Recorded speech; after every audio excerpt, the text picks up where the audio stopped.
Всего в 60 километрах от Праги есть уникальнейший замок. Этот замок был и остается собственностью тайного ордена тамплиеров. Тайные рыцари, как в древности, так и сейчас собираются в этом замке. Первое правило ордена тамплиеров – никому не рассказывать о бойцовском клубе. А вот о своем тайном замке они давно всем рассказали, показали и даже возможность провести ночь в своей штаб-квартире дали. Провести ночь в замке, которому уже более 800 лет, который помнит тайных рыцарей, эсэсовцев, масонов – это уже приключение.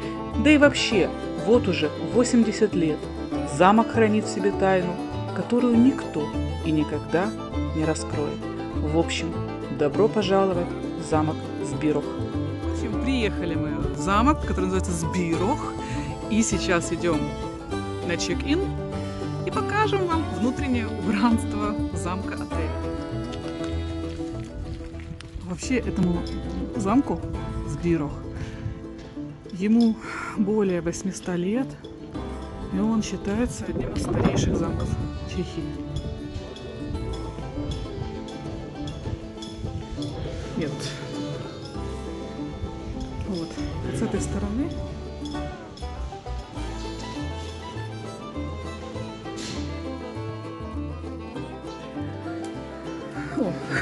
сразу вот кто нас будет здесь охранять.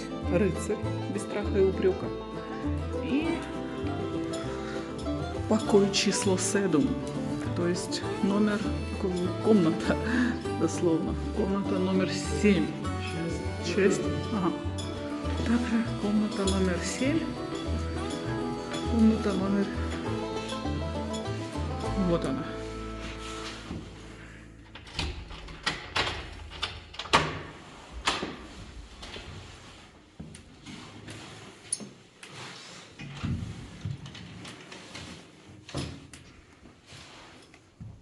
Но, что хочется сказать. Вот такой номер. В прошлый раз мы здесь жили в каком-то средневековом номере.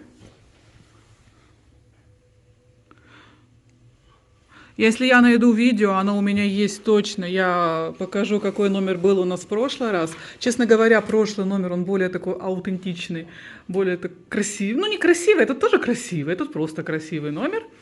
А в прошлый раз у нас был номер прям в средневековом стиле, там старинные сундуки стояли. Я искала его в этот раз, но не нашла. Так, вот такая ванная здесь. Кстати, очень мне нравится, что именно ванная, а не душевая кабина. Не люблю душевые кабины. Ну, мне не нравится, что нет косметики. Но чепуха, на это можно закрыть глаза. Итак, в прошлый раз был, конечно, номер... Прошлый номер был поинтереснее, да? Да. Ну, не суть. Тут самый интересный замок, ну, тоже старинная мебель такая, вот, старый комод, подгулявший цветок, старый телевизор. Я буду стихи писать. Да, стихи будем писать. Я помню чудное мгновение, передо мной явилась ты, как мимолетное видение. Ладно. Итак, ночь в этом замке в таком номере стоит 130 евро, если я не ошибаюсь. Но я не ошибаюсь, скорее всего. И... Ну, вот это все, что мы нашли, кстати. Видимо, либо здесь все занято, потому что я искала именно то место, где мы были, тот номер, где мы были. Ну, не тот номер, похоже, но я его не нашла. Ну и ничего. А еще потом мы вам покажем, здесь очень классная средневековая корчма, в которой, собственно, будет...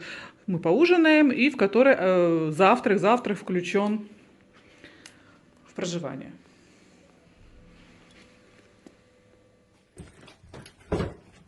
Очередной замок и красота внутри замка. Вид из окна вот такой на небо. Такие детальки, такие факелы возле кровати. И шкура искусственного медведя. Или кого это? Зайчик. Под зайчика?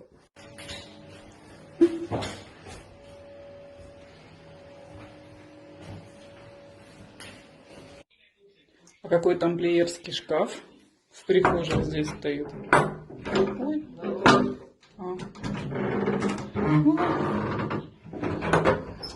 Да, с тамплиерской курткой внутри. Итак, мы идем в замок, на территорию замка, во двор, в замочный двор. Жаль, сейчас нет снега, и жаль, сейчас не лето. Летом там великолепно. Ну, и сейчас красиво. И расскажем вам 3 тайны этого замка.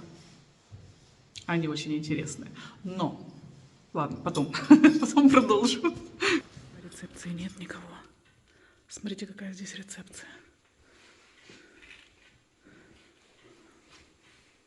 Кстати, в этом замке делают вино. Здесь виноградники. Ну, мы их сейчас покажем тоже. А часики. Смеется тик-так.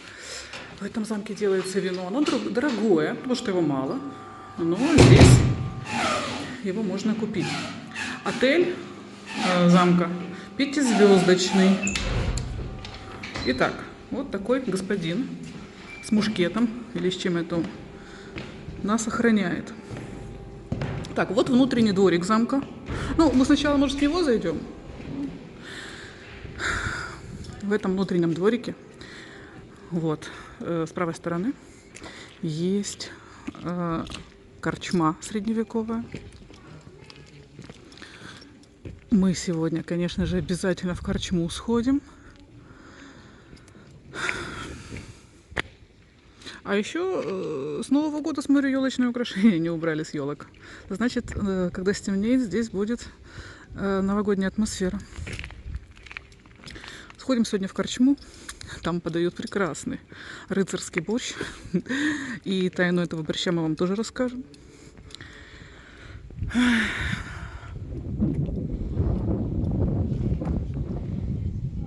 Итак, как я вам говорила, в замке есть 3 тайны.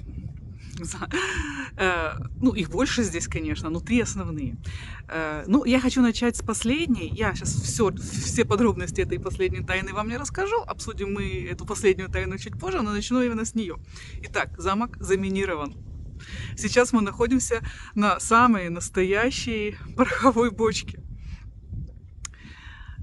И вот страшнее всего, что если сейчас где-то там, в глубинах, там, где все заминировано, под замком, сидит какая-то крыса и грызет провод, то это не есть хорошо.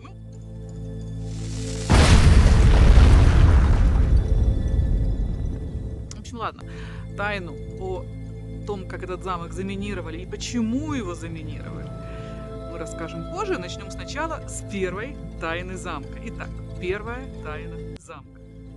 Как мы уже знаем, название замка переводится «собирай рога», из чего следует, что возникновение замка связано с охотой, но главные тайны замка никак с ней не связаны. Согласно преданию, замок охраняет всех, кто в нем находится от сглаза и проклятий. Ведь не просто так его выбрали для проведения своих ритуалов члены масонской ложи. Но это было потом, а в глубокой древности замок принадлежал ордену тамплиеров. Законы этого загадочного ордена были весьма суровы. Несмотря на то, что орден был очень богат, обычные крестоносцы не имели права обладать никаким богатством. Все благородно награбленное добро сдавалось в казну ордена. Более того, бедные рыцари, а именно так называли тамплиеров, не имели права не только прикасаться к противоположному полу, но даже смотреть в глаза своей матери. Прошли века, и тамплиеры уже не те. Сегодня владельцем замка является один из магистров ордена тамплиеров, который выкупил его у государства, отреставрировал, и пару раз в году в сбирок собираются современные бедные рыцари-тамплиеры. Даты, имена и все, что происходит на этих собраниях, покрыто тайной. Несложно догадаться, что современные тамплиеры не обсуждают крестовые походы, смотрят в глаза матерям, женам и всем остальным. Это очень богатые люди, а тайный орден – это закрытый клуб для избранных. Имена людей, состоящих в ордене, никто не знает. Это тайна.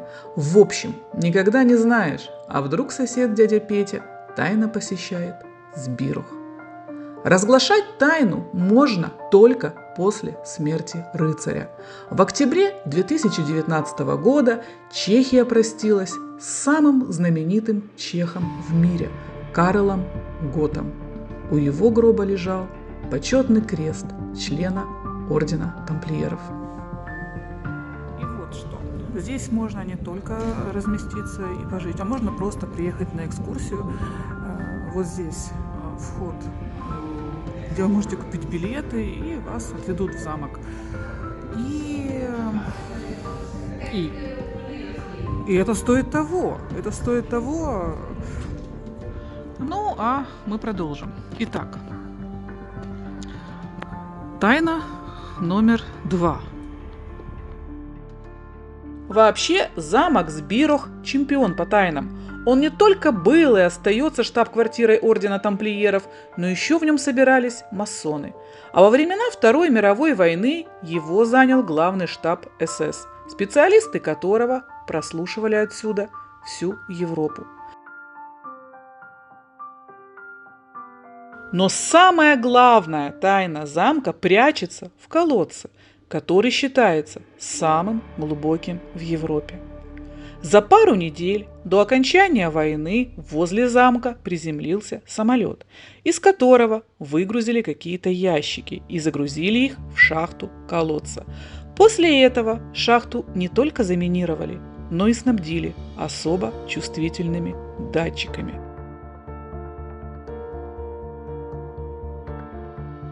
Что спрятали немцы в колодце, никто не знает и по сей день. В замок приглашали лучших в мире саперов, но все в один голос утверждали, разминировать без риска не получится. Как минимум, замок взлетит в воздух.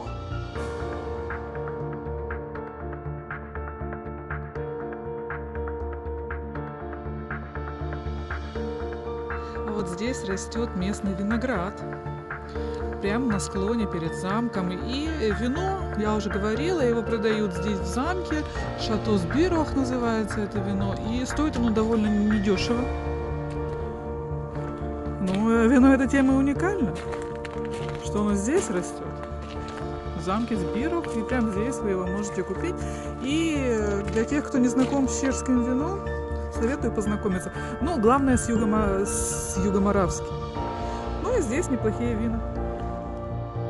В качестве предохранителей немцы использовали особо чувствительные ртутные датчики, реагирующие на малейшее колебание воздуха. И если вдруг произойдет землетрясение, заминированному замку ничего не угрожает, потому как датчики будут трястись вместе с землей.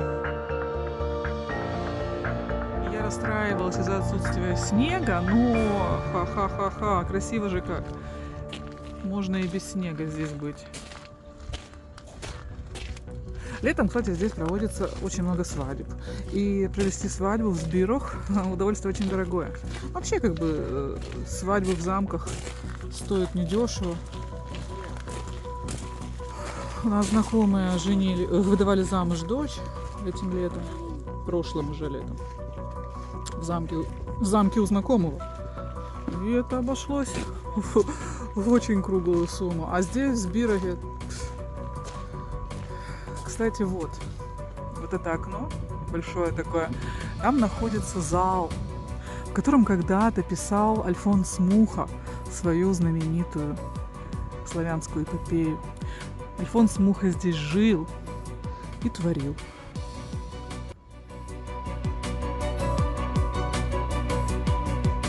И вот уже 80 лет стоит на пороховой бочке прекраснейший замок Сбирох, храня под собой тайны СС.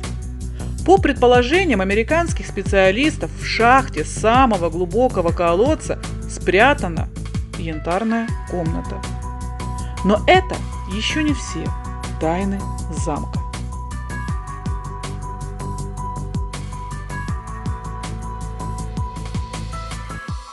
Находится тот самый колодец. Снять мы не можем. По той простой причине, что это все находится на закрытой территории, в частной лавочке.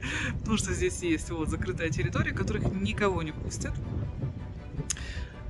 Ибо, как я уже рассказывала, этот замок имеет хозяина. Кто этот хозяин, никто не знает. Может быть, этот хозяин ваш дядя Витя или кто-то еще, или тетя Галя. Скорее всего, дядя. Тайна номер 3. Когда-то в замке Сбирах жил художник Альфонс Муха. Причем он не просто в нем жил, а именно здесь он написал свою знаменитую славянскую эпопею. Это серия из 20 полотен, проникнутая духом славянского единства. Создавались шедевры почти 2 десятилетия. Все это время гениальный художник жил в замке. В начале 20-х годов 20 века картины были переданы Праге.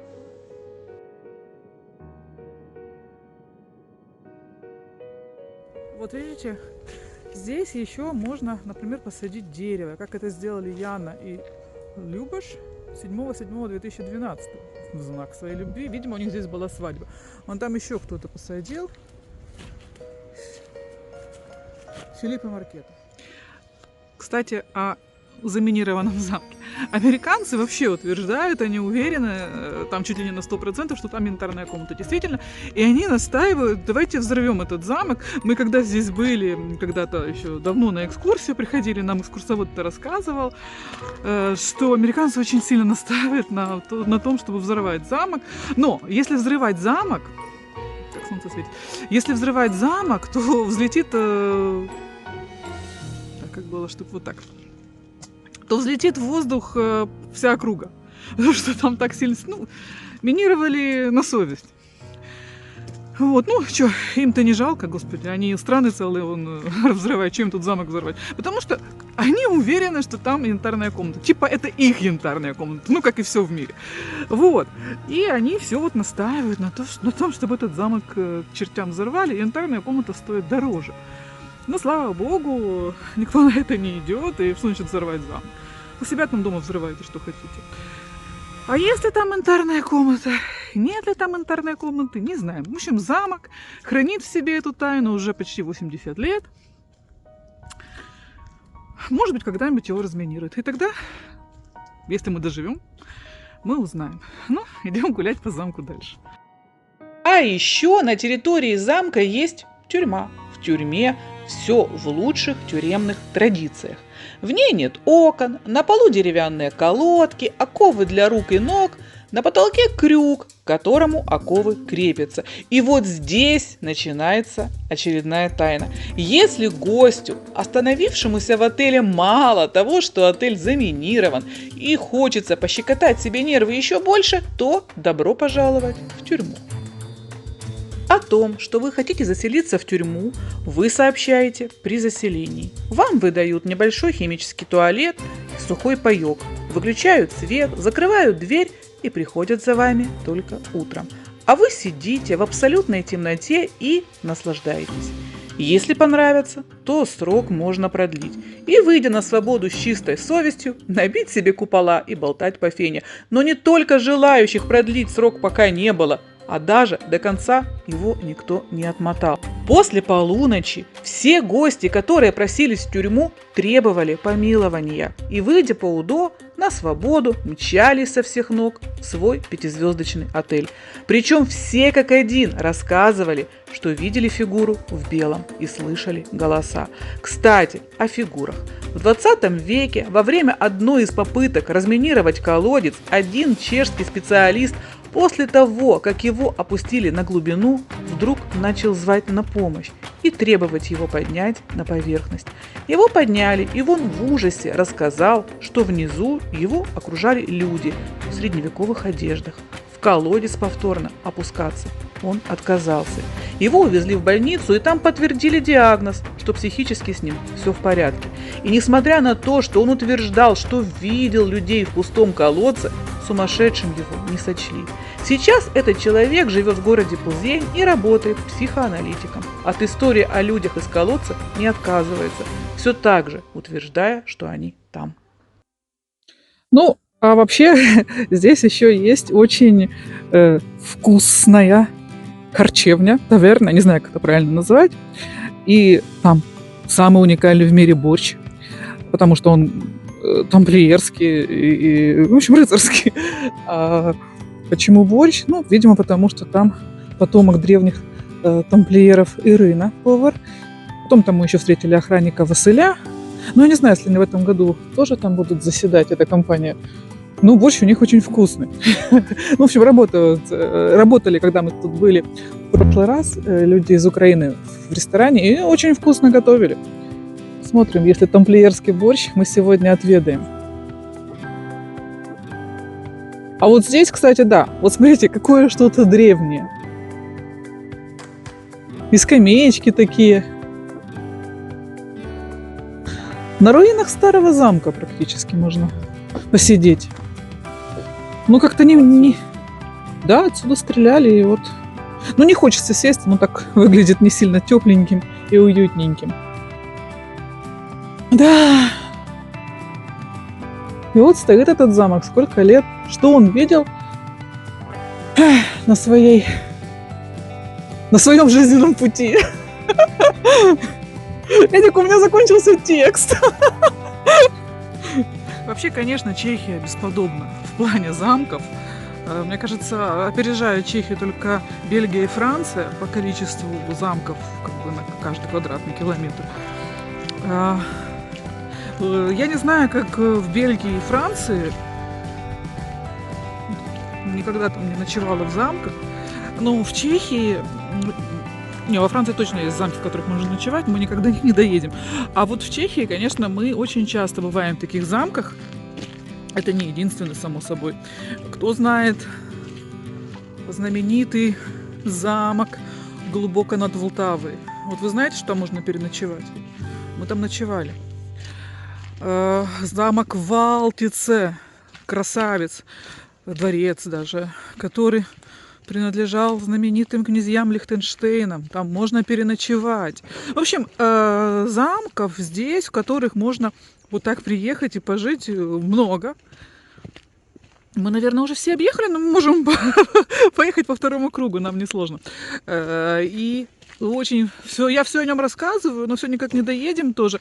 Ну, он не имеет большой исторической ценности, но он очень красивый замок, который находится возле Карловых Вар. Замок Лужец. Замок с рыцарями. Там прям рыцарский замок. Ну, достойное место.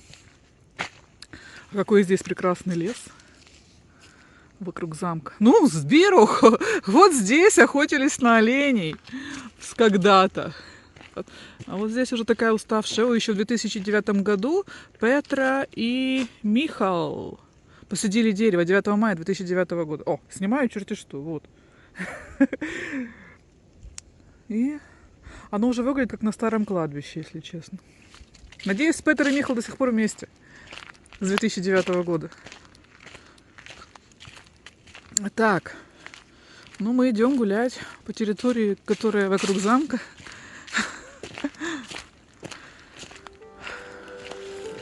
И откуда же здесь тюрьма с привидениями? А вот откуда. После исторического сражения на Белой горе, повлекшего за собой 30-летнюю войну, на Староместской площади в Праге были казнены знатные вельможи, предводители национального восстания чехов-протестантов против католиков. 6 дворян приговорили к пожизненному заключению в тюрьме для вип-персон замка Збирух. В кромешной темноте, прикованные к скале цепями, узники проводили здесь недели и месяцы в ожидании прихода или палача, или избавительной смерти. Вот там был туалет. А еще именно здесь было и, наверное, остается одно большое любопытное ухо. Потому что отсюда не только немцы прослушивали всю Европу, но и страны Варшавского договора. И товарищи, которые сейчас здесь собираются тайно, мы еще не знаем, кого они прослушивают.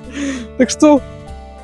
Как мы рассказывали ранее, в замке с 1942 года размещался главный штаб СС. Отсюда немцы вели прослушивание всей Европы. Причем радиус действия радиолокатора, размещенного на территории замка, охватывал площадь не 30 километров, как обычно, а несколько тысяч километров. Одна из многих загадок замка. Но по одной из версий все дело в замковых полах из мрамора и яшмы. Они очень хорошо отражают радиоволны, создавая помехи. После войны в замке расположилось еще одно большое любопытное ухо – радарная станция стран Варшавского договора. Сегодня замок принадлежит Тамплиерскому ордену. Здесь проходят самые тайные собрания, на которых решаются разные тайные делишки с современными тайными рыцарями. И вот что и кого могут прослушать эти ребята – вопрос открытый. А еще мы сейчас снимали видео, а Эдди говорит, ты вот так ходишь так с руками за спину, как товарищ Сталин. Ну, товарищ Сталин. Надо еще вот так вот руку сюда и в трубку мне прикупить и усы отрастить наконец-то. Вообще Сталина на них нет, тебе не кажется? Заминировали замок. Украли янтарную комнату. А как красиво. Вот мы сейчас были в том конце замка, там были скамеечки такие средневековые, полуразрушенные, не полуразрушенная, а разрушенная башня. А вот здесь явно вторая башня. То есть это были башни по краям замка.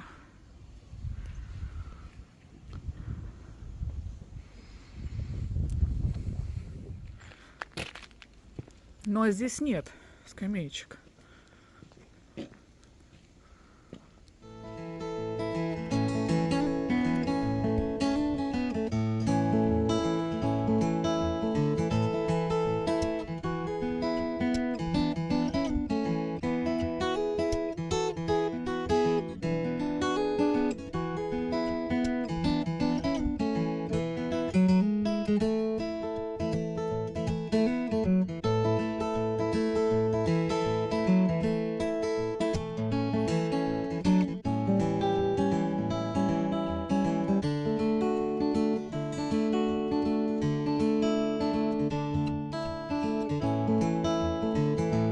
Кстати, вот здесь, на флагштоке, Мальтийский крест.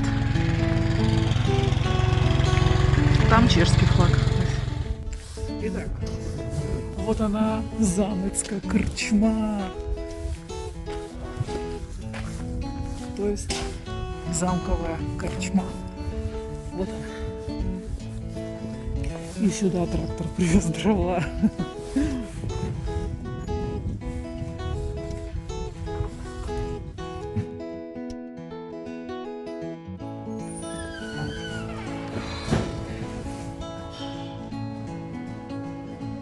Dobrý den. Můžeme sednout kamkoliv, nebo nás posadíte? Dobře.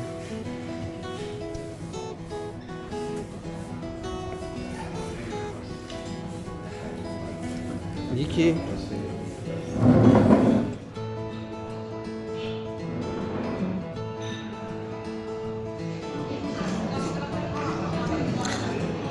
Ну, что хочется сказать. Тех рыцарей, видимо, уволили и набрали новых. Борща нет, но есть грибной суп. Мы-то его и будем. И, наверное, я буду еще... Сейчас решу, что. Ну, короче, очень вкусный здесь борщ был. Елки-палки. Видимо, эти рыцари плохо себя вели. Или перешли в другой замок работать. Построили свой. Построили свой. Официанты здесь ходят. Вот сейчас. Сейчас, надеюсь, она пройдет мимо. Вот, как нарядная здесь официанты. В средневековых одеждах. Ура! Короче, я заказала себе грибной суп, а мне принесли борщ. Видимо, это тайна тамплиеров, потому что его нет в меню. Я показала пальцем на грибной суп, а принесли борщ. Тамплиерский, мой любимый. Я так расстроилась, что его здесь нет, а он здесь есть.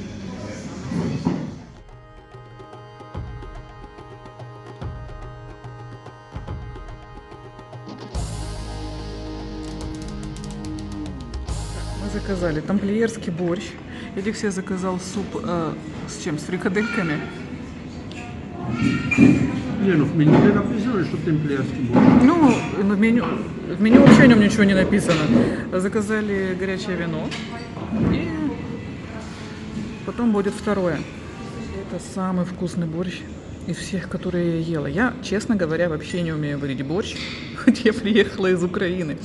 Но борщ я не умею варить от слова совсем. Нет, ну я знаю, какие там ингредиенты ходят. Ну, Вот, а вот это просто... Сколько я борщей переела в своей жизни. Ну, как переела, кто-то и готовил. Вот это просто... Почему я как бы и так хотела сюда зайти? Потому что этот борщ я запомнила навсегда. И вот опять к нему мы вернулись.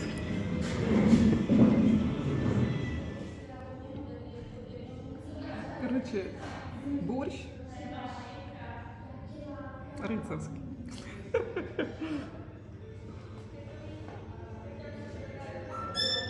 Попугай за нами.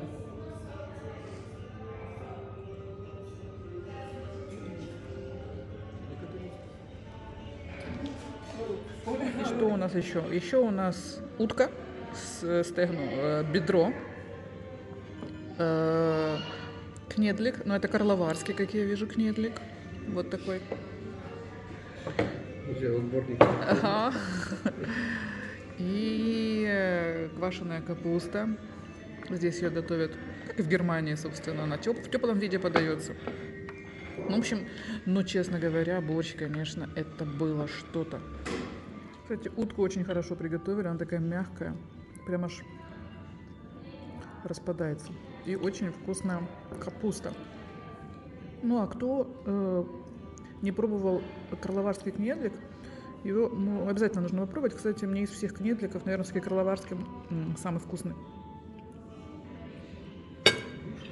А вот такое красивое нам принесли на десерт. Ой, сзади попугай кричит. Это груша с Ауэдика. Вот такой тортик.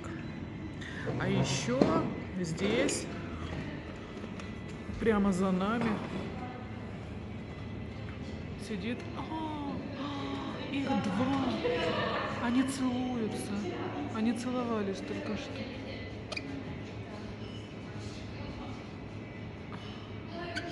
Все стеснялись меня, перестали целоваться. Но не целовались, короче.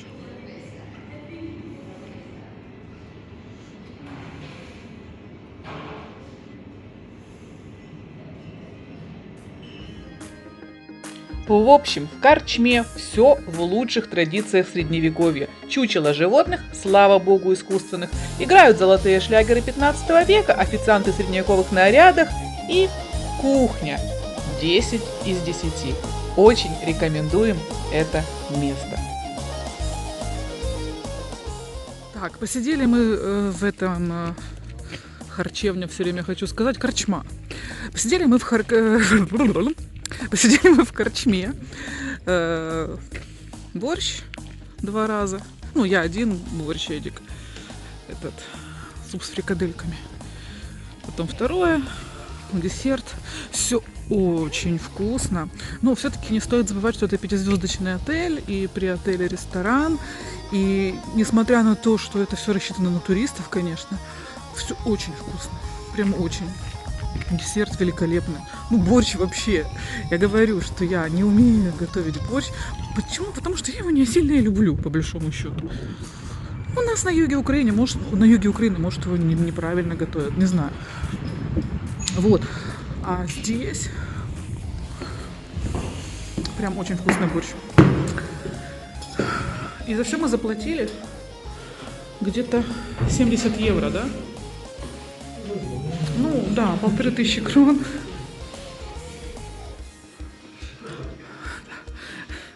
Мы все время пугаемся этого человека, который здесь стоит. Так вот, 1500 крон мы заплатили за ужин. Но это, ну да, это где-то 70 евро на двоих. Ну, вкусно, очень и красиво. И завтра у нас в этом месте будет завтрак, который включен в цену проживания. Закат окончен. Летний, то есть зимний, теплый вечер. Какие здесь фигуры выстрижены.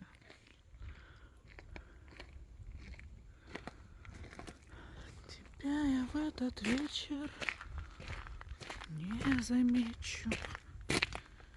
Живые.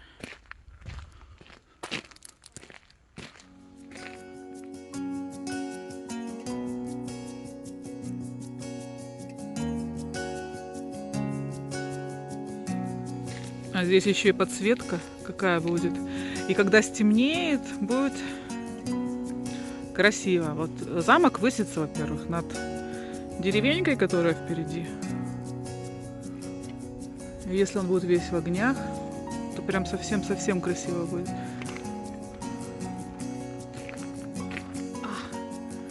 Какая романтика! И никого! И даже вот эти засохшие кусты выглядят очень и очень красиво. Как природа умерла и пробудится лишь весной.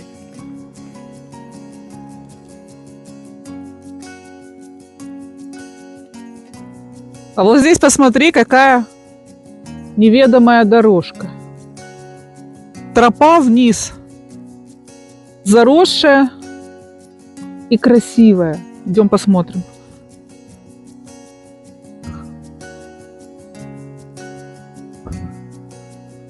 Там на неведомых дорожках следы неведомых зверей. О, нет, тут мы уперлись в тупик. И вообще, к чему это неведомая? К чему эта дорожка? Посмотри, тут ничего нет.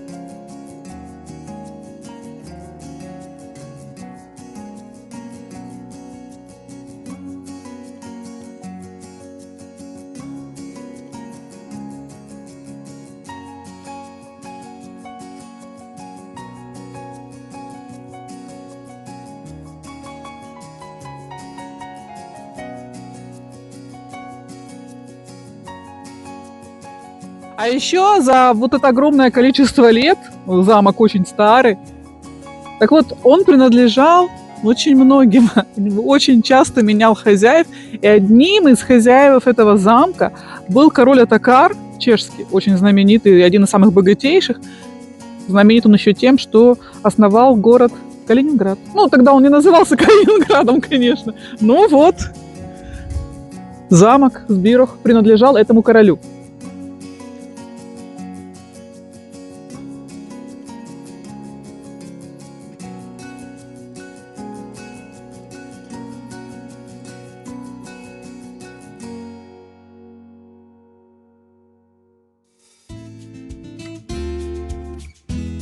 А еще замок Сбирох называют замком трех королей: Карла IV, Сигизмунда Люксембургского и Рудольфа II, которые тоже им владели.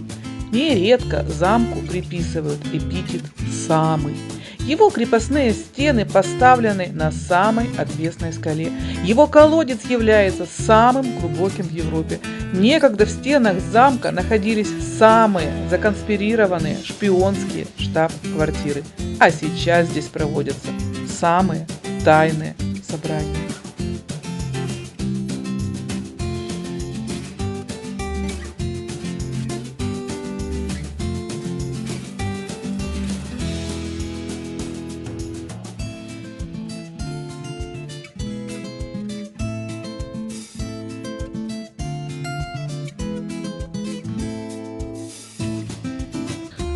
Вообще название Сбирох, как «собирай рога», да, происходит явно из-за того, что здесь охотились люди вот вокруг леса. Но есть еще и легенда такая, что один чешский дворянин, основатель этого замка, имя, естественно, я помню, Заяц какой-то, точно его имя не помню.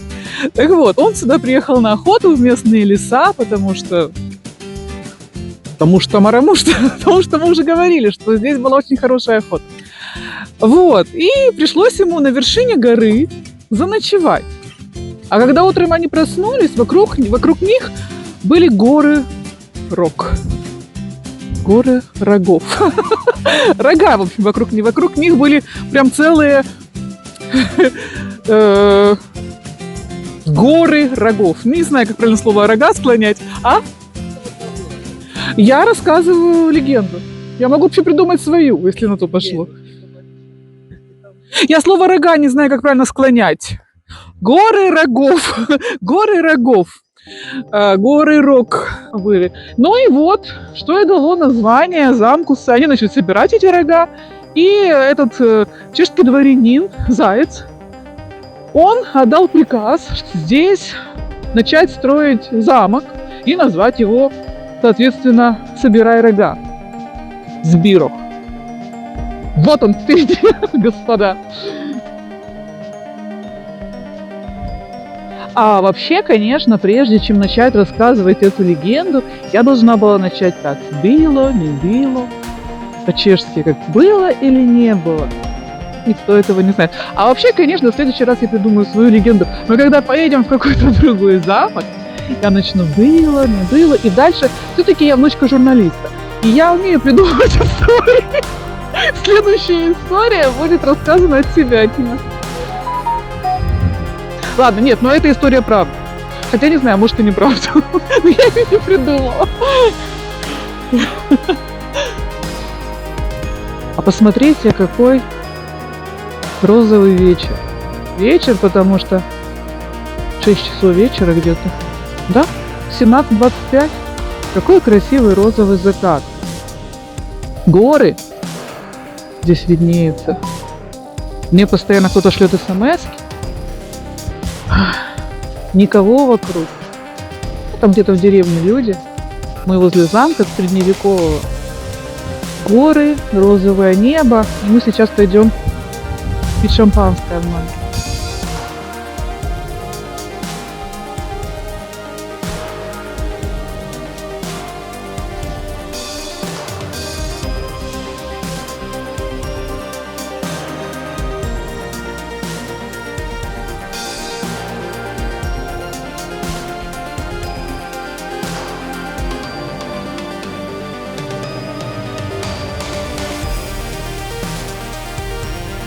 В общем, представляете себе, в этом замке жили короли, рыцари, всякие тайные собрания здесь производились. Здесь заминировано все. Здесь творил великий Альфонс Муха. И здесь может простой смертный человек просто приехать и переночевать. И такой замок в Чехии не единственный. Вот Сбиров он не один. Есть очень интересные места, и мы обязательно их покажем. Потому что мы сами любим ездить по таким местам и всем рекомендуем. И вообще, Чехия очень крутая страна, на самом деле. Ну, да.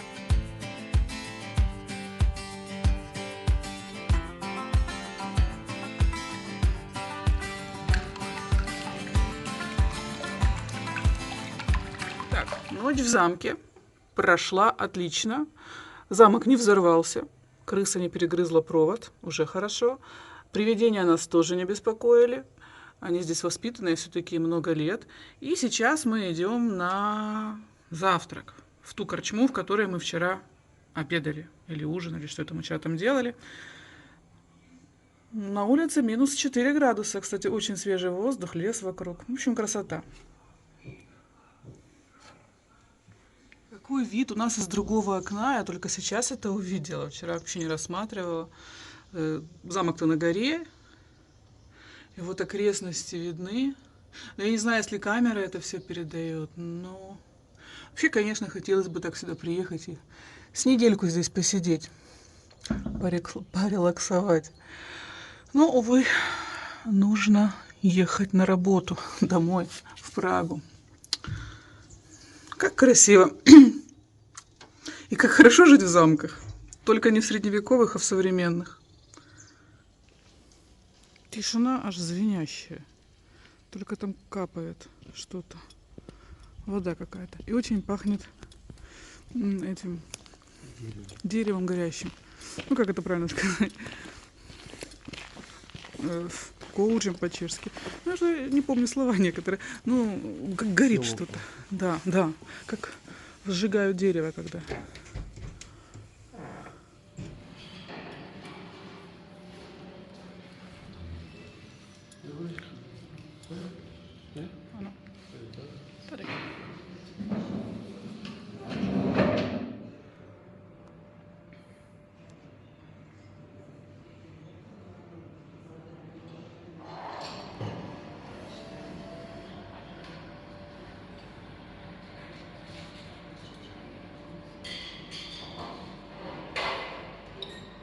В общем, ничего средневекового. На ужин здесь, на завтрак здесь не приносится. Ну, как не приносится, тут шведский стол. Все вполне современное. Нормальный завтрак. Все необходимое есть.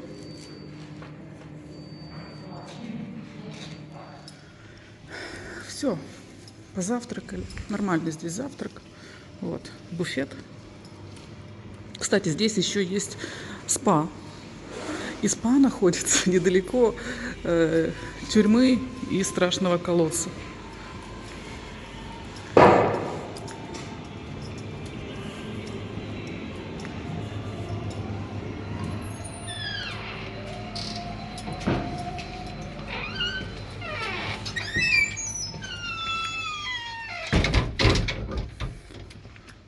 Но мы в спа не пошли. Кстати, обещали тепло-тепло, но вот, замерзло все. А вот здесь вообще какая еще интересная информация. Здесь в каком году кому этот замок принадлежал. Вот смотрите, какой список. Красным выделены короли. Вот Карл IV, потом король Зигмунд, цесарь Рудольф II. Вот, и, да, вот Отокар почему-то не выделен красным, он Отокар II Przemysl. Вот, и смотрите, в 1943-м штаб СС, в 1945-м Министерство народной обороны, как-то, национальной обороны, да, сейчас принадлежит какой-то фирме. СРО это фирма, как бы, ну, имя никто вам не скажет, кому это принадлежит. Сейчас вот так. Вот кто-то на обломках самовластия оставил свои имена. Бажена в 1968 году здесь была. А это 48 год? Ну, не знаю. Вот люди оставляли свои имена. Вот такой он замок Збірох. Я не профессиональный гид, не профессиональный блогер, просто человек, который любит историю. А история Чехии довольно интересная. И здесь такое количество, огромное количество замков, в которых столько интересных легенд, историй, в которые можно ездить. Замки не такие раскрученные, например, как Карлштейн, но от этого они не становятся хуже. Вообще, конечно, я обожаю вот такие вот прогулки. У меня много друзей в Москве сейчас ждут, когда вот можно будет приехать, чтобы я их свозила в Шампань. Потому что я, например, часто езжу в Шампань, кайфую только от того, что я вот, допустим, я знаю историю Шампани, я знаю историю всех домов Шампани. Настолько это интересно, это просто... Ой, нет слов. Одним словом. В общем, я хочу свозить своих друзей. Они сами ждут, уже все время мне пишут, что скорее бы мы вот смогли съездить в Шампань, погулять там, познакомить их с историей, с домами. Вот, конечно. И сюда тоже бы их привезла. Пусть это и не Шампань, но здесь тоже есть. Может быть, я что-то не знаю, конечно, из истории этого замка. Может, что-то напутала. Прошу меня простить. Но что знала, то рассказала. И дальше мы... Через 2 недели у нас еще одна поездка, только уже во дворец. Фу, во дворец, господи. В королевство одно. Мы поедем. Надеюсь, тоже будет интересно. Ну, а знакомить с Чехией мы вас еще будем продолжать. А теперь забудьте все, что я вам рассказывала об отеле, в котором мы жили, в замке отеля. Оказывается, здесь есть апартаменты. Я их действительно не нашла на букинге. Причем я говорю, что мы здесь уже 2-й раз останавливаемся. Оба раза я их не нашла на букинге. Сейчас нам сказали работники, что здесь еще... Ну, пригласили нас, говорят, приезжайте еще раз. Ну, говорит, приезжайте уже в апартаменты. Я говорю, где? Они говорят, так у нас апартаменты еще есть. Вы что, вы не знали? И рассказали нам, открыли глаза. Апартаменты, оказывается, здесь находятся вот там, за закрытыми воротами, которые мы вчера показывали, там, где находится колодец самый глубокий, там, где находится тюрьма, там же и находятся апартаменты. В общем, ждите 2-й сезон. Сейчас пойду еще покажу точно, где это находится. И похоже, что вот здесь есть колодец этот. Но везде пишут, что колодец находится за красной дверью. Здесь нет красной двери, но, откровенно говоря, я вижу колодец. Сомневаюсь, что это какой-то другой колодец. И выглядит это все так. Потому что когда-то мы были на экскурсии, колодцы у нас не водили. Никого не водят колодцы. Ладно. И вот где-то здесь можно снять апартаменты и жить в апартаментах. Ну, в общем, летом постараюсь сюда. И сейчас уже, конечно, не поедем. А летом постараюсь сюда приехать. В апартаменты на этот раз. Ну, а теперь уже точно все. Всем спасибо. А мы едем в Прагу. К сожалению, в замках рассиживаться нет времени. Нас ждут наши клиенты завтра. Вот так. Насхледаноу. Что значит до свидания по-чешски. Мы сейчас еще одно открытие сделали. Я, например, лично была уверена, что это Пражская область, как бы Средочешский край называется, как, место, которое относится к Праге. А это, оказывается, Плзенский край, то есть Плзенская область, у них главный город Плзень, а не Прага. А мы всего лишь 60 километров от Праги отъехали. То есть Прага, Чехия на самом деле не такая большая страна. Ну, маленькая, конечно. Озеро какое. Так что мы сейчас находимся даже не в Пражском округе, Пражской области. Губернии, да. Мы находимся в Плзенском крае. Вот такая вот история рассказана. Все, Никол, покажи, как красиво впереди.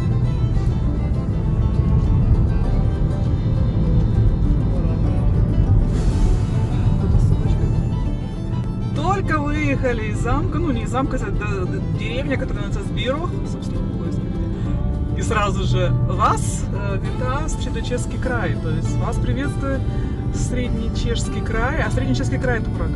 То есть мы на границе были Пражского и Плзенского края. Ну прикольно, я, честно говоря, вообще этого не знала. Ну, такая информация не сильно нужная, но я была уверена, что мы находимся в Пражском округе. Ну, мы были на границе. Все, мы уже в Средних Чехах, то есть в Пражском округе. А тут снег лежит. Подожди, где там вправо должны?